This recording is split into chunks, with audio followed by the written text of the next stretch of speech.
Hello বন্ধুরা, রাধে রাধে।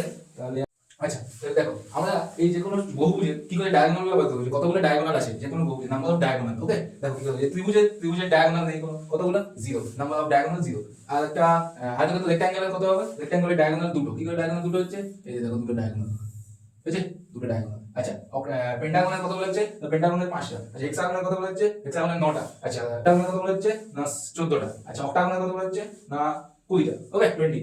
তাহলে same ভাবে আমরা দেখো যা এখানে 9টা কটা হলো রে? 1 2 3 4 5 6 7 8, যা 2 3 4 9টা আছে তার কিন্তু 27।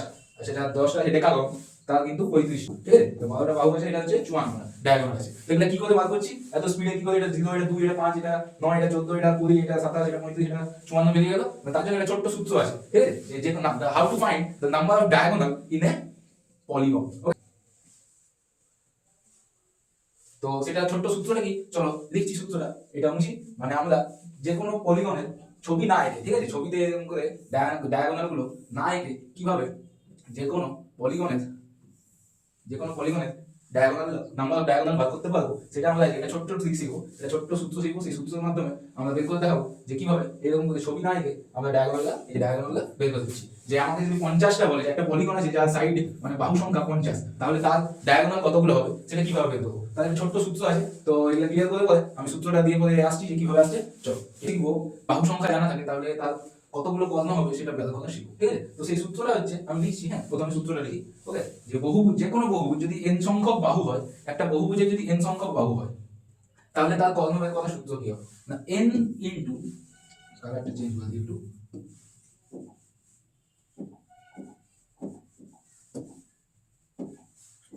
n into n minus 3/2।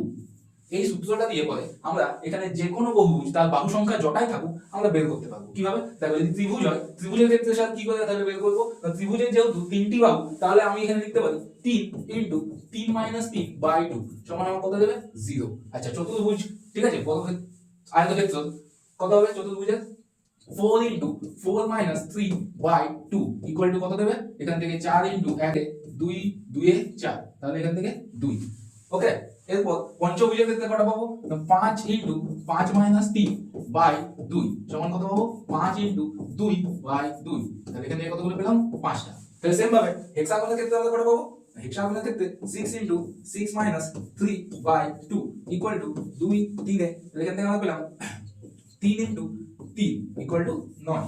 ওকে, তাহলে সেম ভাবে দেখো আমরা এখানে করা আছে 1 2 3 4 5 6 7 8 9। তাহলে এটা থেকে কত হবে? 9 ইনটু 9 মাইনাস 3/2 সমান কত হচ্ছে এখান থেকে? 9 ইনটু 6/2, তাহলে 2 3। তাহলে এখান থেকে আমরা পেলাম 27। ওকে, তাহলে এটা কত? 1 2 3 4 5 6 7 8 9 10, 10টা। তাহলে 10টার ক্ষেত্রে কত হবে? 10 ইনটু 10 মাইনাস 3/2। এখান থেকে কত পাবো? এখান থেকে পাবো 10 ইনটু 7/2, তাহলে কতগুলো পেয়ে গেলাম? 35টা। ওকে, 35টা পেয়ে গেলাম। একইভাবে এটা যখন 1 2 3 4 5 6 7 8 9 10 11 12, তাহলে 12টার ক্ষেত্রে কি করবো? 12টার ক্ষেত্রে 12 ইনটু 12 মাইনাস 3/2।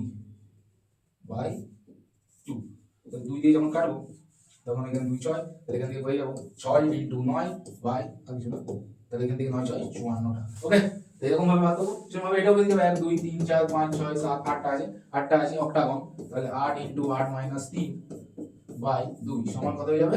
8 ইনটু 5/2, 2 4 যা, এখান থেকে কটা পেয়ে গেল? 4 5 20। ওকে, তাহলে যা 8টা বাহু আছে, যে বহুভুজের তার কতগুলো কর্ণ সংখ্যা হলো? 20টি। ওকে, তাহলে এই যে এই সূত্রটা যেটা দেখতে পাচ্ছ, এই সূত্রটা দিয়ে বলে আমরা যে কোনো বহুভুজে তার 10টা থাক বা 30টা থাক বা 50টা থাক, যে কোনো বহুভুজ তার আমরা কতগুলো কর্ণ সংখ্যা হবে সেটা বের করতে পারবো। ওকে, তাহলে এখান থেকে আমরা মনে হয় আশা করি বোঝাতে পারলাম যে এই একটা ছোট্ট সূত্র দিয়ে কিভাবে যে কোনো বহুভুজের কর্ণ সংখ্যা নির্ণয় করা যায়। ওকে, চলো আজকের মতো এতটাই। দেখা হচ্ছে আরো কোনো নতুন ভিডিও নিয়ে। আশা করি ভালো লাগবে। যদি ভালো লাগে তাহলে আমাদেরকে একটু সাপোর্ট করবে, আমাদের পাশে থাকবে। ওকে, চলো।